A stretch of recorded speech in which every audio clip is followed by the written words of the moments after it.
Hey guys, I'm back with another episode of the OT for Life podcast. Today I've got Brynne Terry, a good friend and just all around fantastic person and OT practitioner on the show. Brynne has her master's in occupational therapy and is currently pursuing her doctorate, having just finished up her first semester of the program. Brynne is also the founder of Be Well Balance, a website designed to promote health and wellness by empowering others to create their own lifestyle balance through meaningful engagement in occupation. Today's discussion revolves all around dealing with stress, managing your time, and maintaining a healthy balance within your life. So let's bring Brynne on and let her share how she strives to be well and balanced. If you're interested in occupational therapy, this is the place for you. This show aims to explore our profession by sharing who we are and what we do. Because for us, occupational therapy is more than just a job. Hi, I'm Sarah. Welcome to OT for Life. Hey, Brynne. Welcome to the show today. How are you? Hey, I'm doing well. Thanks so much for having me here. Things have been a little bit busy as I'm wrapping up my first semester of my OTD program, but it's all been good and fun. I think you posted the other day that you've been writing like a paper a week. Yeah. So the way that the program is set up, it's like we do one course at a time, and each course is 7 weeks. And essentially, we have an assignment due every single week, which is so far it's been in paper form. And I would say, like, on average, I'm writing like they're not like massive papers, but it's still like 3 to 5 pages a week, which is a lot for me. Yeah, that is a lot. Whew. Yeah. But fun, I'm guessing, in a sense. In a sense, I definitely feel like I'm learning a lot more about different things that I hadn't necessarily learned about in the master's program. And then obviously it's a little bit more catered towards an area of practice that I'm interested in. So it has definitely been beneficial. So wait a second, hold on. You said you said each semester is 7 weeks. Yeah, so each semester is divided into two 7 week periods. 2 7 weeks. Okay. Yeah. So then where are you right now? Because I can't do math in my head. Next week, I will be done with my first semester. So I'll have completed 2 classes. Got it. And do you feel like it's like ramped up? Like you're closing out the semester and there's more happening right now, or has it been about the same the whole way through? Each week is basically like the same amount of work. It's not like there's one bigger assignment due at the end, because I think each course is really just designed to guide you through different things that you'll be doing for the actual OTD project. And since we're still pretty early on, we haven't necessarily done that much with the OTD project. So I'm sure once I start picking up more with that and developing my program, then it'll start to feel like more. But it's been pretty steady, I would say, for the most part. But I also was just told that these 2 classes that I finished were the heaviest in terms of caseload. Oh, So, okay. All right. So they're starting with a bang. yeah, because I think the way the program is set up is that there's 3 different matriculation periods. So some people might start, like I started in January, some people might start in May, and then others will start in like September or something.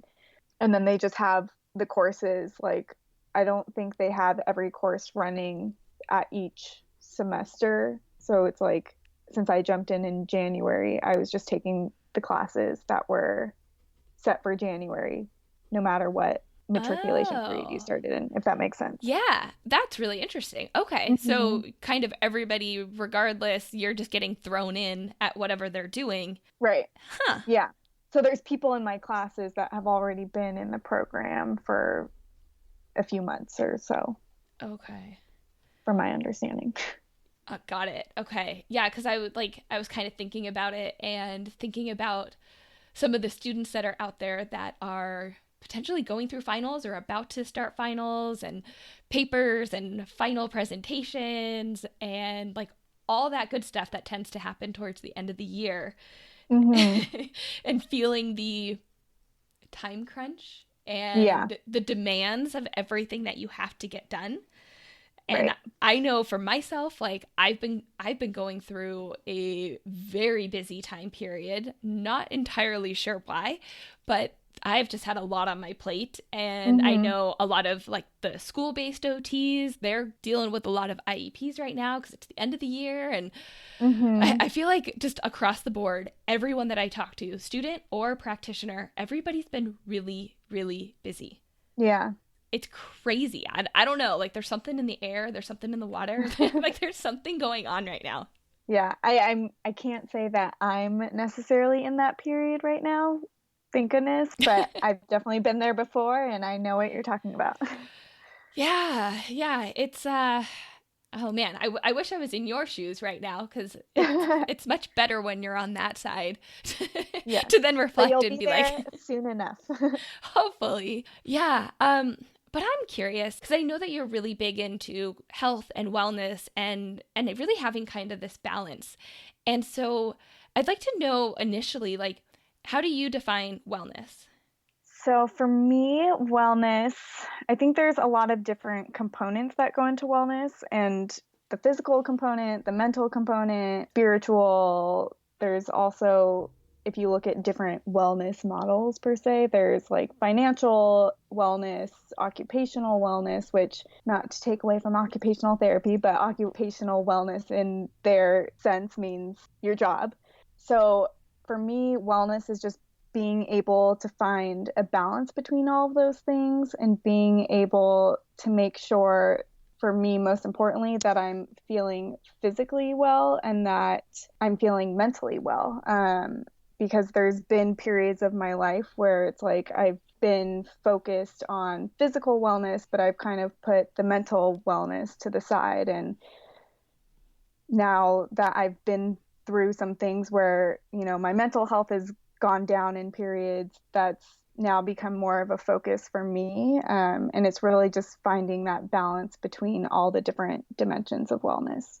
I think it's really easy for a lot of people, and I definitely include myself in this, that it's easy for us to kind of brush aside areas that you're saying that encompasses wellness. And Mm-hmm. when we get stressed, our diet starts to kind of deteriorate, or you stop working out because you're so busy with stuff that you have to get done for school or stuff that you have to get done for work or maybe Right. family demands.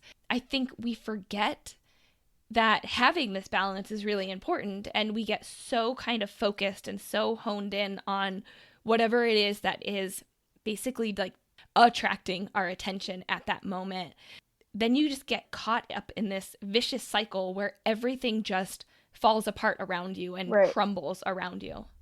Yes. And I've definitely had that happen to me before, and that there was one period of my life where I felt like everything was kind of crumbling, and I reached that breaking point where my mental health was so down, and that was starting to impact my physical health. And you really start to realize that all these different components of wellness are so interrelated and all affect one another. So when one thing's going well, it's likely that all the other things are starting to go well too. But then once one thing, such as your mental health or physical health, drops off, then it starts to impact everything else.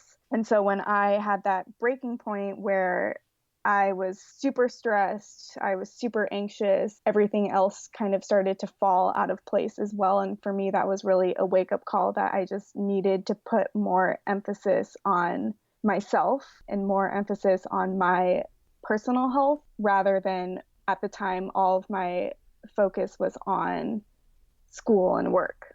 What do you think, if you wouldn't mind sharing, what do you think led you to that breaking point? Like, what got you to the level that you were like, okay, stop.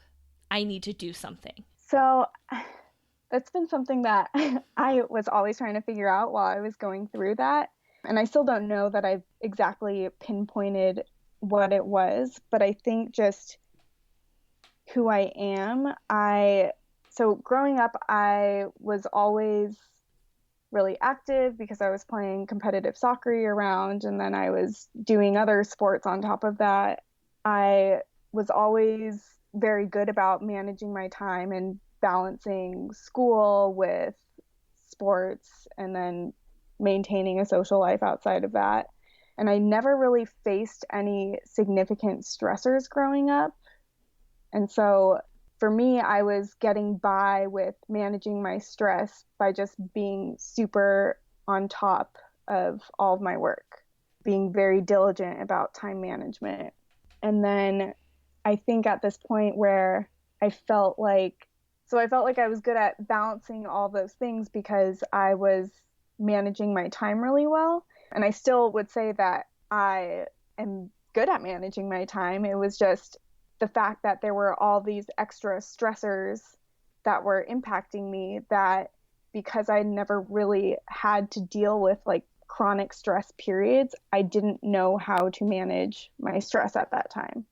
And I'm the type of person where I'm very hard on myself. So when I wasn't performing as well as I like to be, then it was a lot of that negative self-talk going through my head, as well as just not being able to manage stress through effective stress management techniques.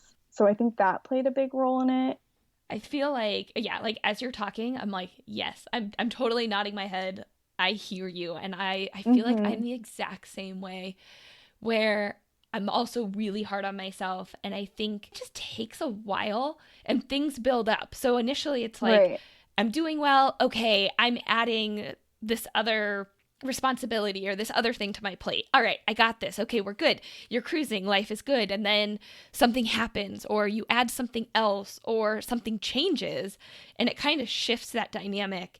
And then you start to be like, okay, I'm struggling, but I still got this. Like, I'm good. I'm good. And then all of a sudden you get to that point where it's like the point of no return, where it's already way too kind of down the rabbit hole of being stressed and exhausted and not sleeping and like everything else kind of falling to the wayside.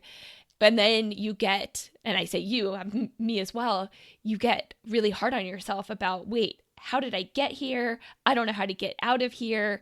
And then you start doubting yourself and you're like, I'm not performing optimally right now. I am not functioning how I typically function. And then that negativity almost gets thrown into that cycle Right. too. Yeah. So for me, it first started out as stress and like the physical symptoms of stress where, my muscles started getting really tight and my back and my neck were always in pain. And then I started getting really bad headaches. And then I was just thinking like, am I just going to be like this for the next year or whatever? And then that stress quickly turned to anxiety about thinking about the future and like, am I just going to be suffering through this mode of living all the time? And so it had just been that constant buildup with no real outlet for me, because I mean, I knew I could have been exercising more or meditating or, doing those other types of stress management things, but it had already gotten to that point where it was too little too late. Yeah, I think that's like one of the hard parts about being an OT and working in our profession, because we know what we should be doing. We know the theory behind it. We know the framework. We know the techniques that we should be utilizing to help us get out of this and get back to more of a balanced life and work-life balance and and all of that good stuff. But yet, I know like at certain points I know what I should be doing and I can't get there. Mm-hmm. Yeah, and it's exactly that. It was, for me, it was just super ironic because at the time I was pretty much telling my patients every single day, like, these are the things that you can and should be doing to manage your stress. And here I was, like, the most stressed out person I knew at the time. It's like practice what you preach, and you're Right. preaching what to do and then you're not doing Yeah. it yourself. Yeah. Yeah. And then that made me feel worse because I'm like, who am I to be telling these people like what they should be doing? And here I am not doing it myself. And it wasn't because I didn't believe in it. It was just because life was getting the best of me at that point. Yeah, and I think like what better way to have a little bit of like humility when you're Hmm. having these feelings as you're talking to these clients and these patients that are going through really difficult situations, and you almost get this connection where you're like, I feel you guys. I'm totally Mm-hmm. in your shoes. And these are things that have worked in the past, or I know I need to get better. Okay, maybe we can do this together. Like let's Mm-hmm. work together on this, and you do what you need to do, and I'm going to try to implement this in my own life. But it's definitely a tricky situation. And I think one of the big things to highlight is that everybody deals with stress and Right. deals with stressors and deals with, I don't know, maybe negativities in their life or things going differently than they thought they would.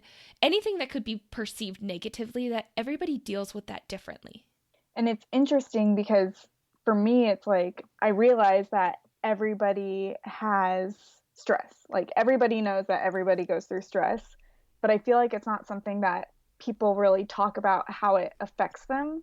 And I don't know if that has anything to do with the reason why our nation, the stress levels are going through the roof. And there's just been so much talk about how stressed America is right now. And I think kind of going back to what you were talking about in the beginning is like there are so many things that play a role in causing stress for people. Mm-hmm. Whether it is poor diet, whether it is lack of exercise, whether it is financial reasons, productivity at work, or maybe lack of purposeful work, health issues, like you name it, there are so many different things that all play a role into health and wellness. Quite frankly, it's one of those things that I think really needs to be on the forefront of what people are talking about. And Mm-hmm. a lot of times it's just shoved under the rug and people are like, "Oh, it's fine. I'll get through it. I'll be fine." And it's not until they get to this breaking point when people are like, "Oh, something needs to be done."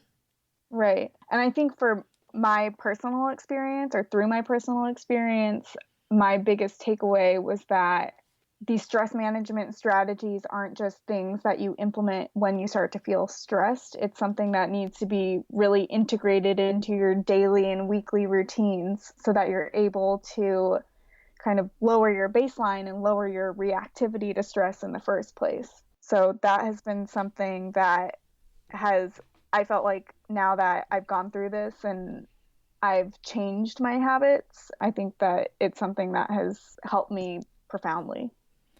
I Yeah, I'm going to take a minute. I want to highlight what you just said there because I think that it's a really really powerful statement, Mm-hmm. because I think so often people get stuck and then they're trying to, when they're in these kind of emotionally fragile states because of all the stressors that are happening, they are trying to figure out what to do. And that's not necessarily the time that they should be figuring it out, because they're not at that mental clarity, they're not at their like 100% optimal functioning level. And I was actually just having this discussion with Brock Cook from the Occupied podcast. We just did a Mm-hmm. live the other day and we were talking about it. And a lot of times I feel like when I get kind of in these downward spirals, because I know what I should be doing, I'm like, okay, I should start meditating or I should start journaling, something that I don't typically do. But I feel like I need to be doing something that I haven't really implemented into my daily routine at all. And then it almost becomes a chore. It becomes something Exactly. else that then you stress because you're not doing it or you can't do it or it's not helping or whatever it is. And point being is like trying something new when you're in that, I want to say, confused state, when you're in that just funk. Dysregulated. Yeah, there we go. Dysregulated. That's There how we I go. felt. Yeah, it's like it almost doesn't help you. It makes it worse. Yeah, because it's something that you're thinking like, oh my gosh, I need to be doing this, otherwise it's not going to get better. And then you're constantly thinking about it. And I think it kind of adds to the anxiety, or, like you said, the stress of having another thing that you have to check off your to-do list. And yeah, so I think like having the awareness of when you are not in that state, be testing some things out to that you think might help you. So then you kind of already have these tried and true methods when you are in a good mental state, and a Right. manageable stress level state is better than trying to do all these things when you are at the bottom. Right. And obviously, it's optimal to try those things before you reach the bottom. But at the same time, once you are going through that state of dysregulation, I think it's still, if you don't have anything to begin with, it still is important to try some things, because if you continue to do nothing at all, then obviously, like, that's not going to help either. And an example for me was when I was going through that state, I don't know what made me do it, but I think it was kind of just thinking with my OT brain, like, oh, I need to start engaging in occupation. So Mm-hmm. I actually just randomly decided I'm going to buy some paintbrushes and some art supplies. And I actually started watercoloring during that time. And I found that to be really helpful for me because it was something that was super easy to do. I'm not saying I'm like an artist of any sort, but the actual act of, the process of watercoloring is really easy. And it just allowed me a moment to sit down and just paint whatever I felt like painting. And for me, like, it was fun. So it wasn't necessarily something that I was like, oh, I need to do watercolor to decrease my stress sort of thing. But it was just a new thing to try out. I agree. I feel like for me, because I'm still kind of in this non optimal state at the moment and been dealing with a lot of stress, what I decided to do was pick one thing to focus on. So rather than, okay, I need to eat well, I need to get a lot of sleep, I need to exercise, I need to do this, I need to do that, like, rather than overwhelm myself with responsibilities, I was like, I'm going to pick one thing and focus on that at least for a week. I'm going to try to do it a little longer, but I'm going to focus on that for a week. And the thing that I picked initially was exercising. And I just said, you know what? Every day I want to get at least 30 minutes of exercise. If that's going for a walk, if that's doing a little like insanity video, if that's doing some weights or going for a run, whatever it is, that's what I'm going to focus on. And I picked that for me specifically because I know that giving myself some time to try to not think about whatever it is that is stressing me, try to get into that kind of flow state by doing an exercise, which would be the same thing that you would be going through, like doing watercoloring, just Mm-hmm. trying to get into that flow state. And then knowing that by getting some exercise, it might not, but that it should help me sleep a little bit better, and it should Yeah. help me try to get my diet on track. So it was like I Mm-hmm. picked one hoping that it would have an effect on the others, but focusing just on that one. Yeah. So that's kind of like the idea of keystone habits, where it's like if you can form one habit with, for you, as physical activity, it translates into other areas of your life as well. Being physically active would ultimately help you start eating better and sleeping better and things like that. So that's a good one. Mm-hmm. Thank you. Yeah, I know. I was like, I had just gotten to that point. I'm like, I need to do something. I don't know what it is, but I need to do something. And I actually think it was from the Instagram live that we were doing that it was mentioned. I'm like, all right, I'm just gonna pick one thing, and I'm gonna focus on that, and hopefully then that can lead to focusing on something else, and then trying to get me back on track. But so far, I'm a couple days into it, and it's definitely helping. Good. Still dealing with stuff, but it is helping. Yeah. And it's not always like that immediate effect. And sometimes I feel like that's what discourages people from believing in it and maintaining it. But once you get it into your routine, like, you realize what the effect of it is and how much it really helps. Completely. Yeah. What do you feel are like some other ways that can help people manage stress a little bit better, or kind of find some balance within their life? So for me, physical activity is also really big. And when I was at that low point, I didn't really have the motivation to go, like, do an intense workout, but I knew I could walk. And I knew like that was an easy thing for me to do. So I just started out by going on longer walks. And for me, I feel like nature has a really big impact on my mental state. So as much as I could, I would walk outside and go on hikes and do that. Nature is kind of like my best form of therapy. I also try to make a point to practice mindfulness. And for me, it sometimes means meditation, but it doesn't always have to mean meditation. I think when I feel like really, really stressed, that's when I'll turn on a guided meditation and really practice deep breathing. But kind of in the day to day moments, if I notice that I'm a little bit more tense, then I'll just sit and do a few deep breaths, or I'll, go on a walk and I'll pay particular attention to all of my surroundings. I won't have any music playing or anything just so I can, listen to everything around me, because mindfulness really is just about being aware of the present moment that you're in. So I feel like that has really helped as well, especially with anxiety for me. I used to just like have these continuous thoughts of, the negative thinking spirals, and now it's more of like, okay, I noticed I had that negative thought and I noticed I'm feeling anxious. How can I stop this negative thought, and how can I just accept that I'm feeling anxious in this moment, but also know that it will pass, because it always ends up passing. I heard a while back that we have like thousands and thousands of thoughts every single day. And like that, okay, I get it. Like, yeah, we're constantly thinking about things. But what really hit me is that when you introduce the word negative, so if you Mm-hmm. have thousands of negative thoughts per day, and just by having that negative thought, it will like decrease your mood, it will make you feel more stressed, like it already has like this downward effect on Right, you.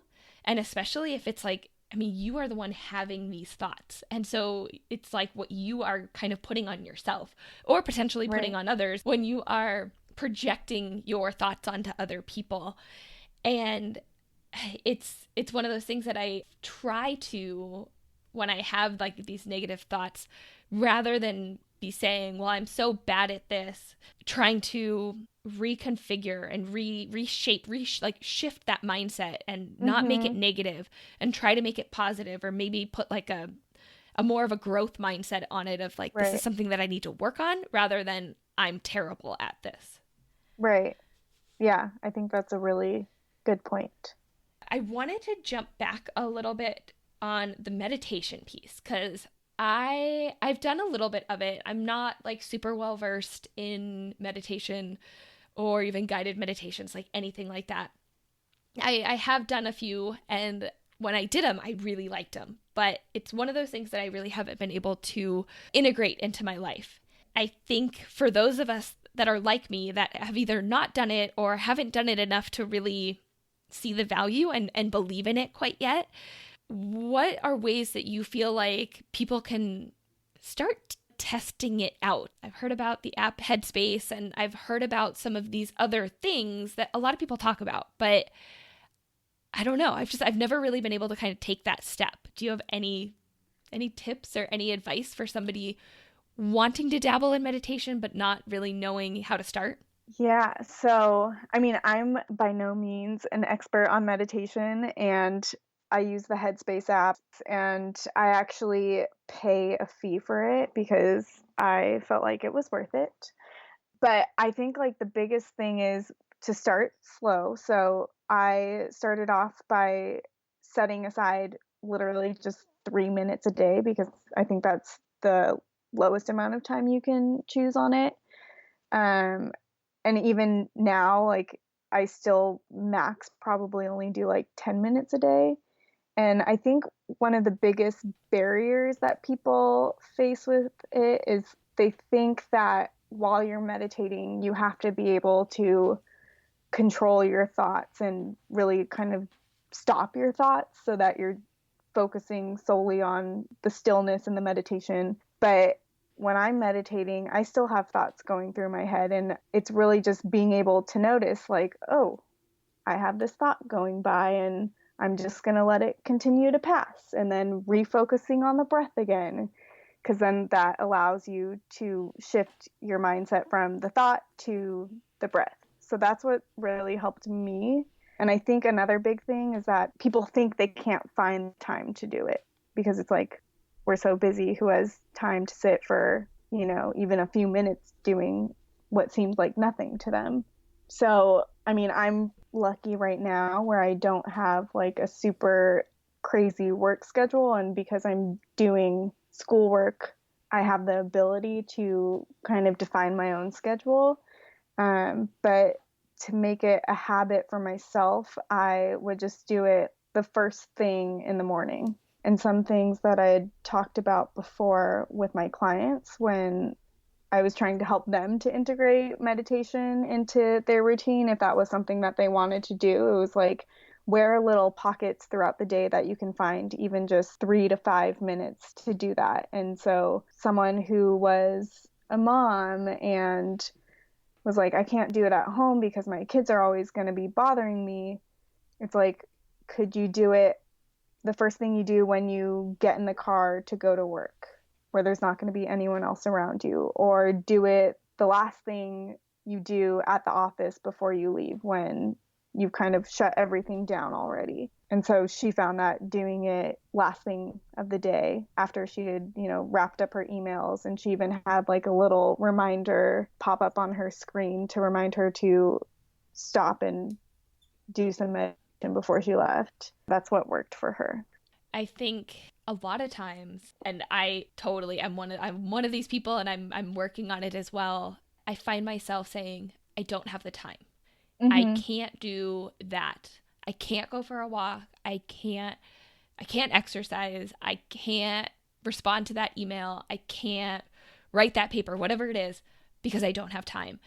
And I was listening to an audiobook, and it's called 168 Hours. You have more time than you think.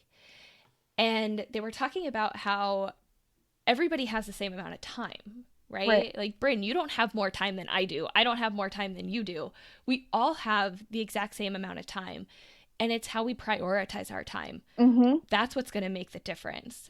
And I think in today's society, it's so easy, and we get so wrapped up in making sure that we do all of our things for other people, for our boss, for our professors, for our clients, for our families, for our friends. Like, we're always so focused on making sure that we attend to everybody else's needs before ourselves. And really, for me, what kind of started to like help with my focus was I was realizing that I was trying to do my stress management. I was trying to do the things for me at the end of the day, and I was tired. I didn't have the motivation, and I just didn't want to do it at that time. And what ended up working for me was that I started waking up earlier, and I started setting my alarm for 30 minutes earlier every morning. And all of a sudden I shifted, and I focused on me first before I started to focus on everything else that I had to get done. And I noticed such a powerful impact that it had, because all of a sudden it wasn't, oh, I've done all of this for everybody else today and I have nothing else to give to myself. It was, I've already, quote unquote, I've already paid myself today. I've already given myself me time. Now I can focus on everybody else. And at the end of the day, I've already accomplished what I needed to do. And that was huge for me. And I know, like, right now I'm not doing that. And so that's one thing, like, it's totally not helping me right now, but I know that that's something that I need to get back to. And so I like what you were saying about figuring out when works for people. For your client, it was right at the end of the workday before she got home. For me, it's like first thing in the morning. For some people, it could be the last thing they do before they go to bed, or maybe it has to happen sometime in the middle of the day.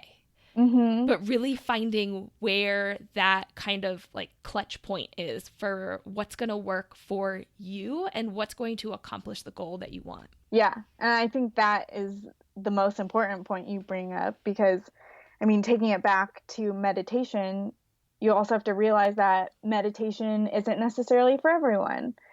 And so if you're trying to force something that you really just don't want to do, then it's not going to work out for you. And maybe you can find, a different form of stress relief that kind of resonates better with you. But I also think, yeah, that finding that right amount of time is going to be different from person to person. And it's important that you figure out what is best for you within, the 24 hours that you have in the day.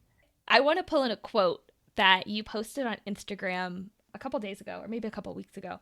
But I love this quote, and I've heard it in kind of different iterations before. But it basically said that you can do anything but not everything. Yes. And to me, like, that is such an important thing to reflect on, because Mm-hmm. we as students, we as practitioners, we as people, we have so much going on at any given moment. And there's so many things that we can say yes to, there's so many things that we can do, but oftentimes that is what ultimately leads us to becoming stressed and kind of getting into these like negative spirals, Mm-hmm. and really starting to kind of realize, like, what are your priorities? What's important to you? And what is it that is something or some things that you have to do? And what are some things that maybe you don't have to do right away, or you can kind of put on the back burner until you have a little bit more time or you have a different focus? Mm-hmm. Yeah, and I think that this is also where kind of the power of no comes in as well. Mm-hmm. Where it's like you may be asked to do some things, but sometimes you just have to look at everything else that you have on your plate and really take a look at how you are feeling and if you feel like you're able to manage it at that time. And as much as, it's important to say yes to opportunities and yes to stepping out of your comfort zone, I think it's also, you really have to look in the long run, like, is it going to be beneficial to you? And yeah, it all comes back to prioritizing, like, what are your values? What are the things that maybe you don't want to do, but you still have to do it because it's your obligation? But literally going through all the things, all the different tasks that you have on your plate and looking at what are the things that you have to do, what are the things that you want to do, and what are some of the things that maybe you can say no to, or maybe you can delegate to someone else to do. And I think this whole idea of taking on too much has been something that I have struggled with. You and me both. Um, yeah, I think like one of my greatest fears in life is disappointing other people. And so I always want to say yes to everything that people ask me to do, whether it's at work or with friends. And I think one of the things that really led to my negative spiral was feeling like I had to do all the things in the week with work to stay on top of things and even like get ahead as much as I could, but then also filling my weekends with activities because I felt like I needed to have a social life as well. And I'm not saying that you should say no to everything on the weekends in order to like make your week go by better, but it's all about finding that balance of saying yes to the things that you want to do. But then if my friends invited me to go out and I didn't really want to go, but I kind of was experiencing that FOMO, I didn't need to say yes in that moment because in the long run, that was something that ultimately wore me out. Yeah, I heard that every time you say yes to something, you're saying no to something else. Again, it's going back to kind of shifting that mindset and realizing that it's not that you're just saying yes to everything because you're this amazing person and you can get it all done, but everything you say yes to means that something else you're gonna have to say no to at some point. It might not Mm-hmm. happen right away, but at some point you're gonna find yourself being like, I literally can't do something that I really want to do because I have said yes to all these other things and I've committed my time to other places. The power of saying no is massive. And I think it is just so important for people to start to understand that just because you take and take and take and take and take on all these things doesn't mean that like you're a better person for it. I just think that the power of saying no is really, really, it's just such an important skill to have. It's difficult. It's not easy. Mm-hmm. And I think for me, like it was really hard to, it still is. I can't even say that I'm that great at it at the moment, but it's a skill that I'm constantly working on. It's a skill that I'm constantly trying to improve upon. Also realizing when it is important for me to say no so I can focus on other things that are going to add value and add some meaning to get me kind of back on track, especially Mm-hmm. when I'm kind of going through these difficult time periods. It's hard. And I literally just went through this with my husband like last weekend, and I told him, I'm like, I can't go out tonight. I have to work on these other things because otherwise it's going to have such a negative impact on the rest of my weekend and then starting the week. And he was so disappointed with me because this had been planned and I was like backing out last minute, but I knew like in my heart, I'm like, I have to say no right now so I can work on all these things. And so later on, I can say yes to something. I just can't say yes right now. And I really like that perspective that you brought in about every time you say yes, you're saying no to something else. And that kind of reminds me of that whole like you can't pour from an empty vessel sort of thing, where it's like if you're always saying yes to other people's needs and not saying yes to your own needs. So when you're saying yes to other people's needs, it's like you're saying no to your own needs. Mm-hmm. Then you're not taking that time to refuel yourself. And then once you're, saying yes to all these different things, then it turns into this scenario where you're spreading yourself too thin because you don't have all of the energy or the resources or time to be able to give 100% to the different things that you've committed yourself to. 100%. I think too, going back to like the power of saying no and how important of a concept that is, Mm-hmm. and that I've found, especially in my life, there's also this other concept. And I know this has kind of been something that you posted about a couple days ago on Instagram. Mm-hmm. And I immediately resonated with it because it's something that I've also been trying to implement in my life. It's not apologizing for yourself. It's not saying sorry.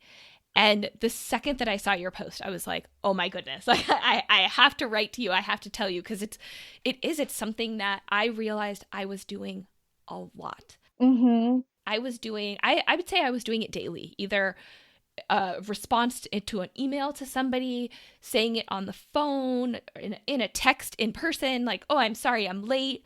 Oh, I'm sorry, I didn't respond in time. Oh, I'm sorry, insert Whatever. reason here. Yeah. Yeah.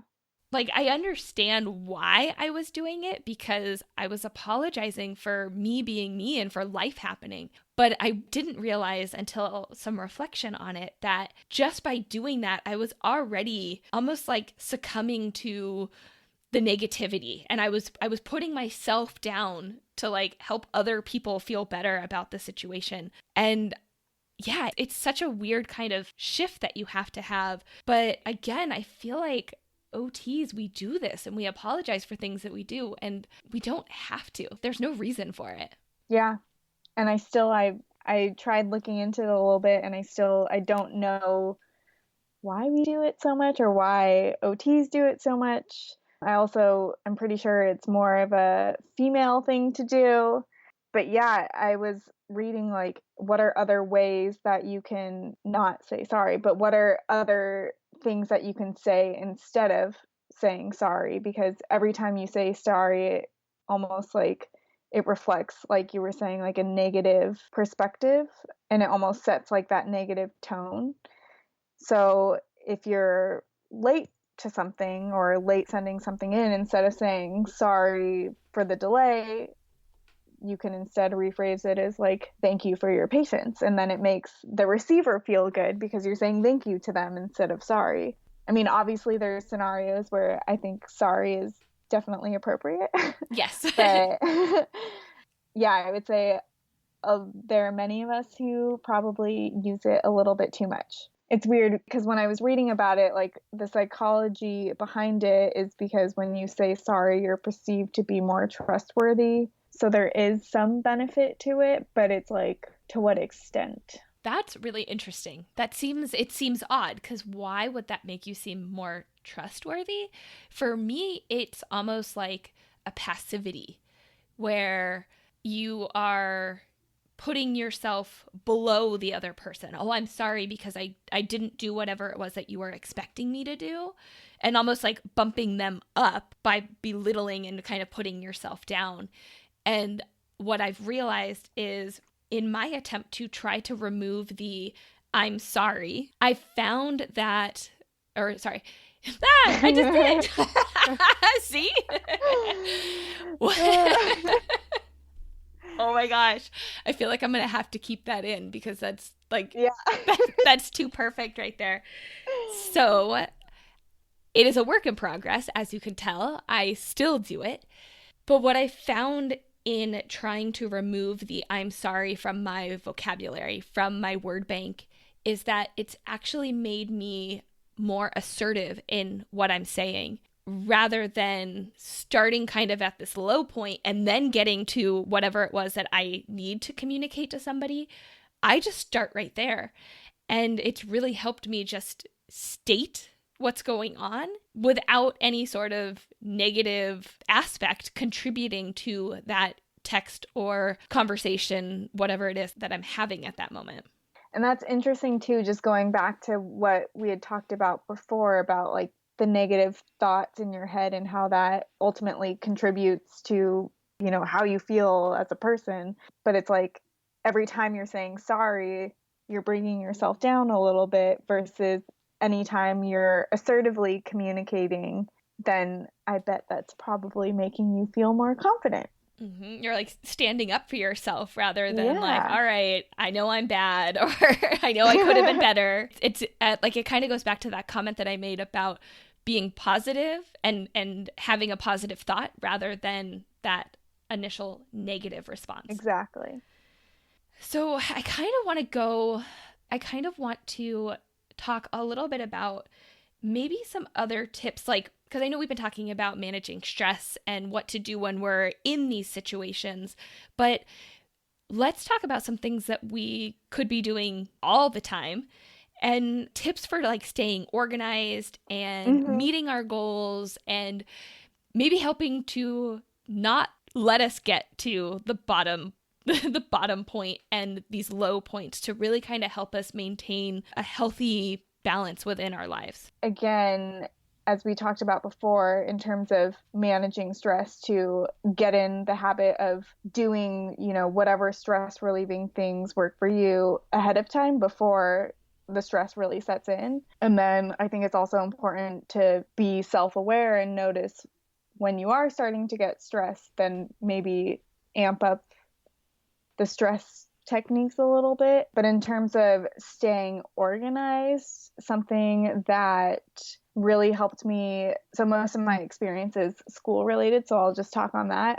Something that really helped me throughout graduate school as well as undergrad was at the beginning of every semester getting during syllabus week, going through all of my syllabi and writing out all the due dates for all the assignments in each class, writing out all of the midterms and finals dates. And when I say writing out, I mean writing into my planner, because then I would have a good understanding of what was coming in the near future and the far future. And then also because I was in a sorority and other clubs on campus, I would also add any social activities or club meetings into my calendar as well. So obviously I knew the things I had to do for school in terms of assignments and tests, but then there were also these other things that I wanted to do that were, related to having a social life. And so I just made sure to always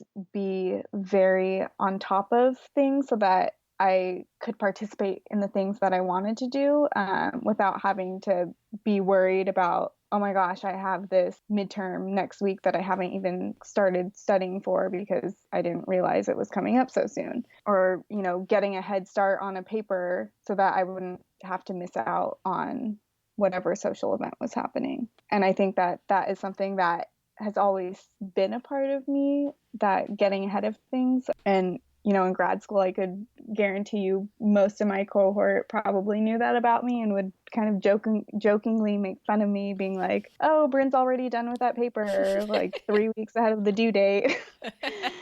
They weren't always wrong, but yeah, I'm someone who, if I procrastinate, I get stressed out. And I think that that ultimately takes away from my performance.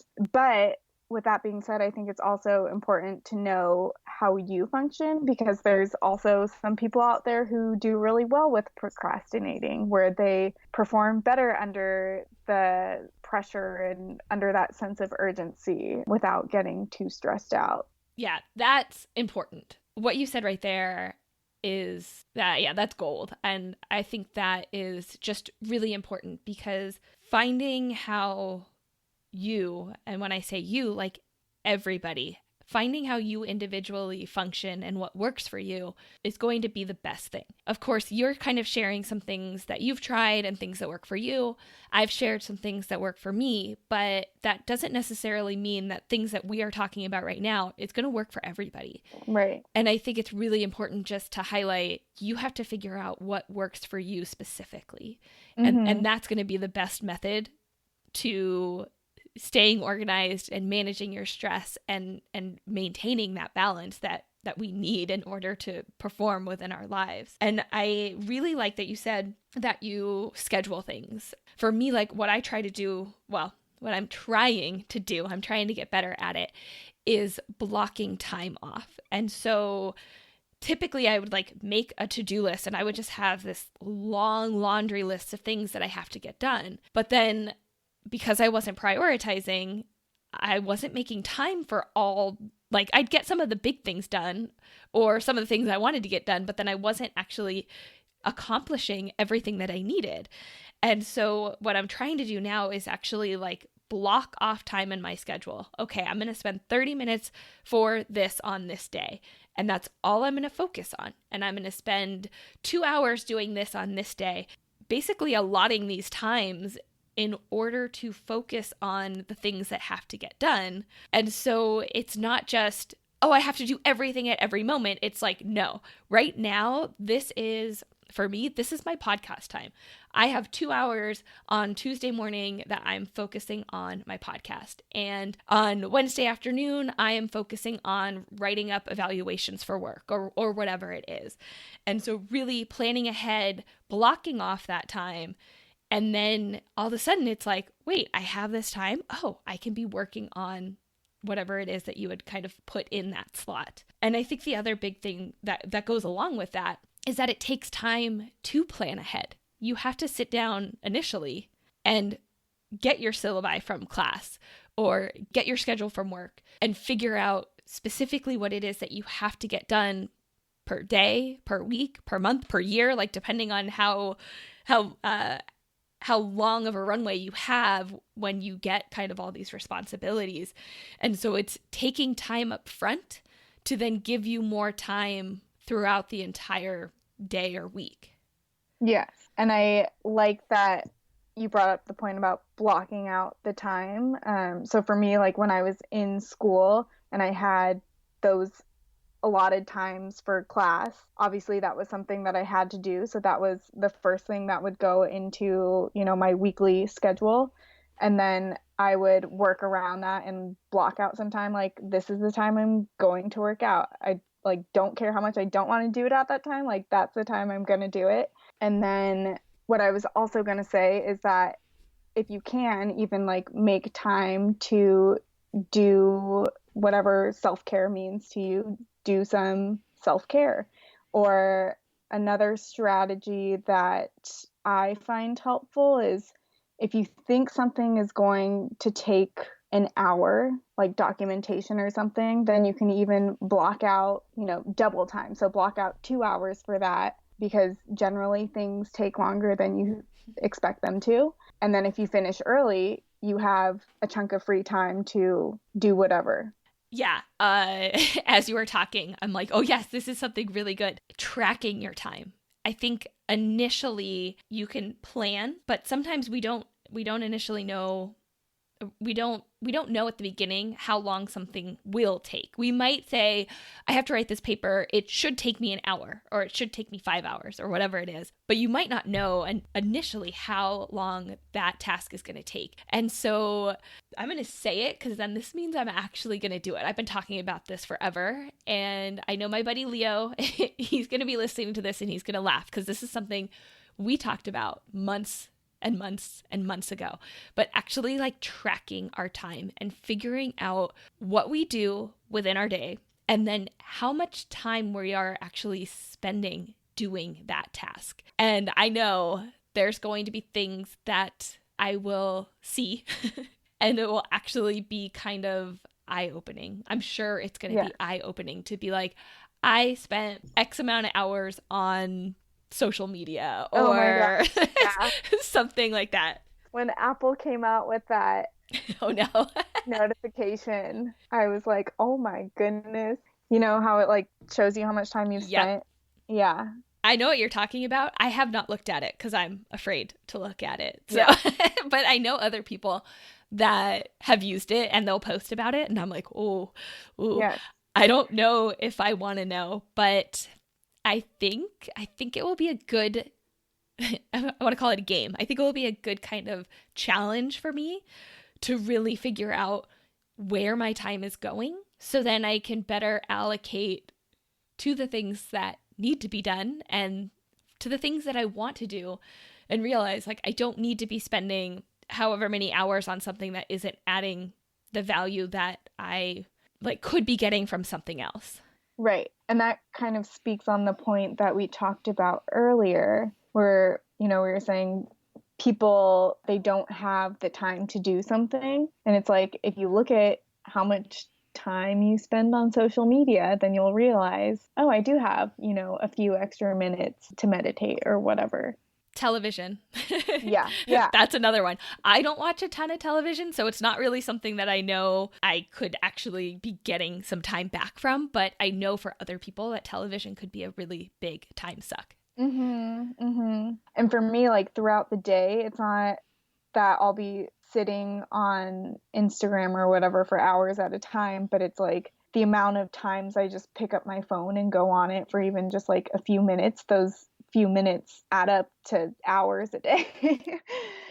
And like, weeks and months and oh gosh. Yeah. But I do have a little sheet on my website that is like a time tracker sort of thing, where it's like, well, I mean, I guess you could do it just based on, a 24-hour schedule, which I also have. But this one is like specific to like writing out a task that you are doing and then predicting how much time it will take, and then seeing how much time it actually takes, just so that like you can get an idea of like, oh, I'm not as quick as I thought it would be. Or I need to give more time to this task. Oh, but look, this one doesn't take me as long. All right, I don't have to give as much time to this task, but I need to shift it over here. And I will definitely link to that time tracker that you have on your website in the show notes. So if anybody wants to go kind of take a look at that, it will be in there. And I'm definitely going to go look at it, and maybe I'll add that into my little challenge and I'll use it and I'll get back to you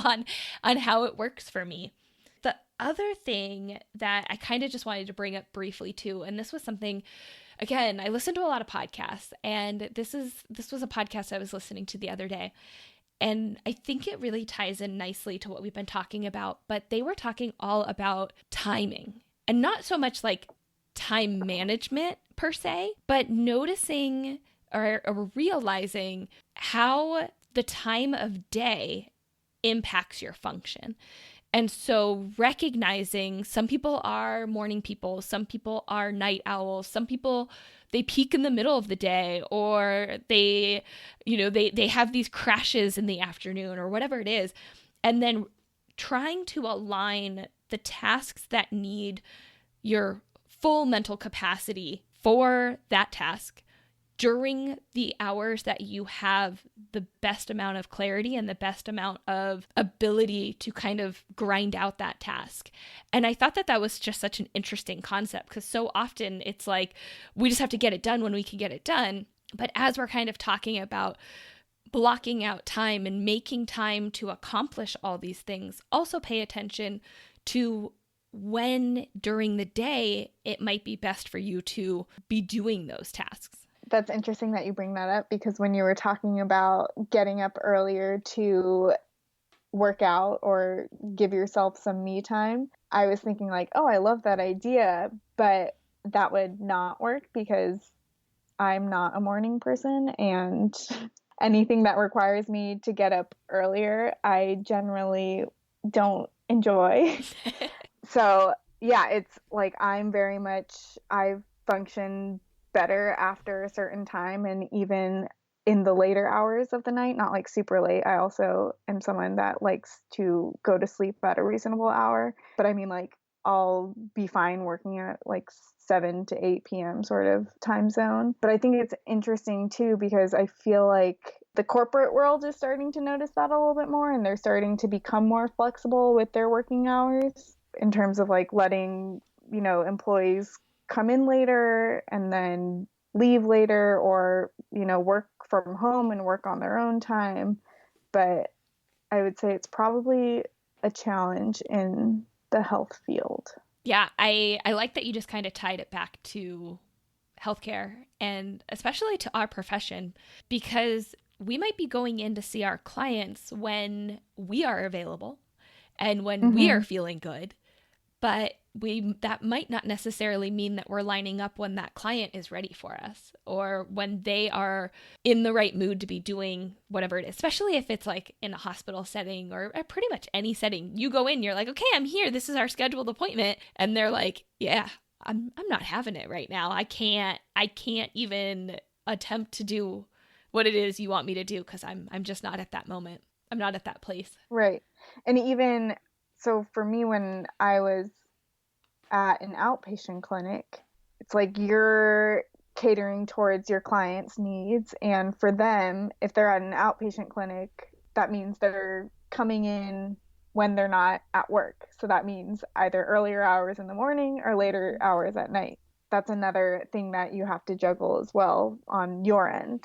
Definitely. And you as the clinician have to have that awareness of how you function, but then also have the understanding of where your client is coming from too. Mm-hmm. So I know that you just brought up your website, and so I'd love to give you a little bit of time to discuss kind of what's going on with that, because it is it's beautiful. The graphics and the colors, everything is absolutely amazing. Yeah, why don't you share a little bit about what's going on with your website and maybe kind of what you're hoping to accomplish with it? So basically, I started the website from my own personal experiences of realizing that throughout my education, I never received the basics around health and wellness. And within the US, there's just this huge, mental health crisis, as they call it, within the college age group. And when you look at it, or when I was looking back at my experience, there's no sort of general education surrounding like physical health, stress management, mental health, whatever. And so I kind of created it as a resource for specifically like college age students. But I mean, in reality, it's like if you're not learning it in college, then when are you ever really learning it? So really it can be kind of applicable to anyone. And I think there is like definitely more of an emphasis on this within college settings, because they're realizing what an issue it is. But at the same time, it's like it still isn't necessarily integrated into the culture or integrated into the general education curriculum. It really still counts on students seeking out either the specific classes that offer it or seeking out the specific resources on campus. And I think in terms of like nutrition and physical activity, like there's a little bit maybe more students using those resources, but in terms of mental health with the whole like stigma surrounding it, it was kind of like my personal situation of like you're not seeking help until you realize you really need it. And so I kind of just wanted to create this kind of from my own experience in order to give back and help others have some resources that, you know, they can access rather easily and online, so they don't have to worry about like going to wherever it is on campus that offers it. Because that's another issue, is that a lot of these campuses offer these resources, but students don't know about them. Yeah, it's awareness. It's having the understanding that there are resources out there that can help you. And I think generally as a society, at least in the past, this is how things are done and you have to do it. Specifically, like when we're talking about a college setting.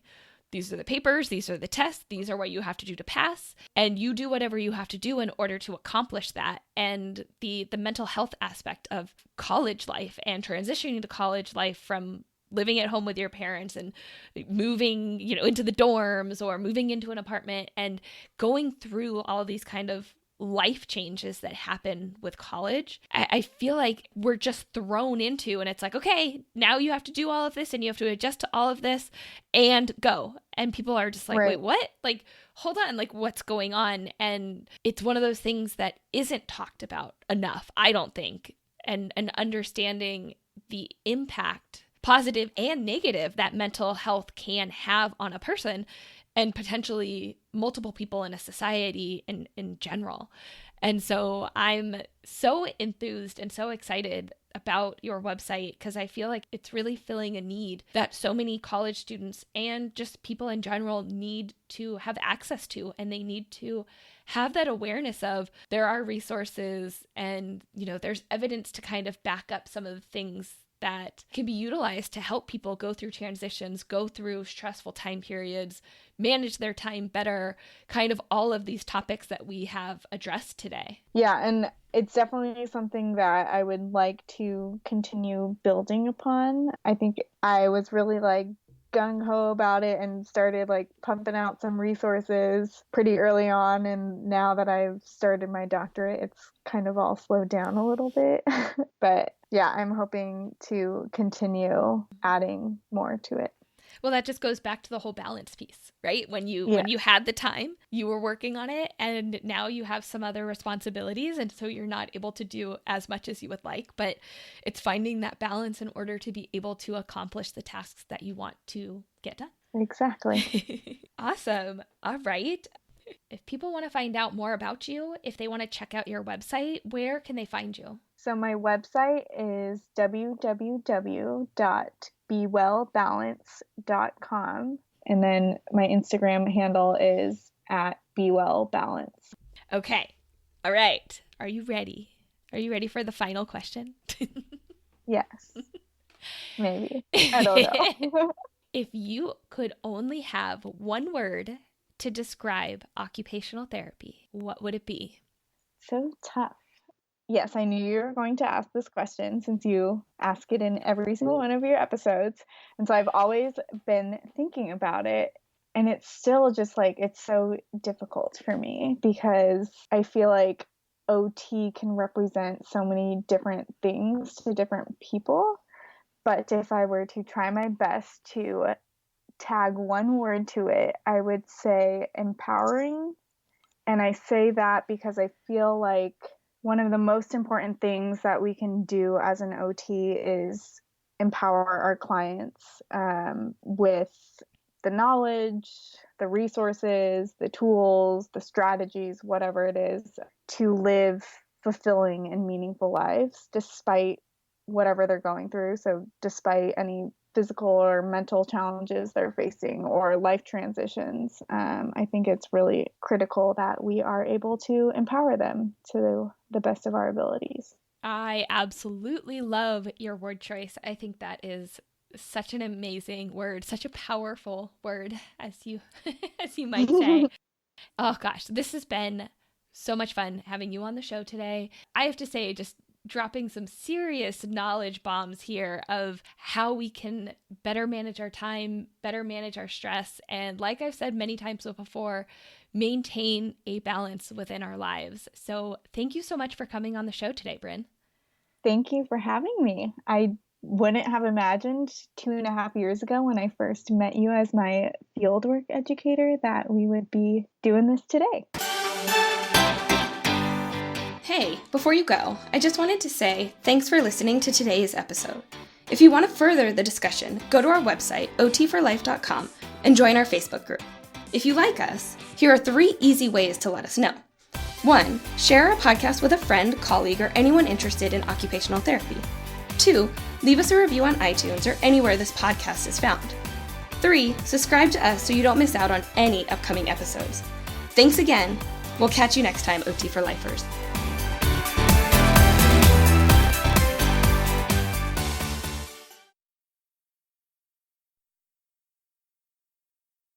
What's that word when you're, I don't even know, you're like I feel like I relating know what your you're trying feelings to say. to other people? Projecting? Yes, thank you. So I feel like, what was I going to say? See, I already forgot. This happens. This will happen a lot on my end. Not just articulate it on the broad. That's what I was going to say. On the blog. Okay. Ready? Yeah. Yes, I apologize.